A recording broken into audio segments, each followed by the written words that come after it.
மரகத தமால மலர் முட்டுகளை மொய்க்கின்ற பொன்னிற கருவண்டு போல்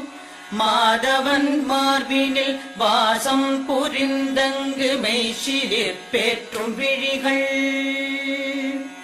பரவும் பல்வடிவத்தின் செல்வ வளமாகிடும் திருமகளின் அழகு விழிகள் பறிவோடு அந்த இரு விழிகளின் கடை நோக்கு மங்களம் எனக் கருள்கவே.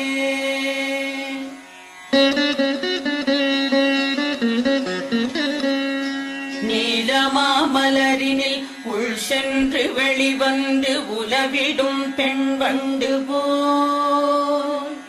நீலமாமுகில் வண்ணன் திருமுகம் காண்கின்ற ஆசையாய் மேல் சுழன்று கோலம் கண்டு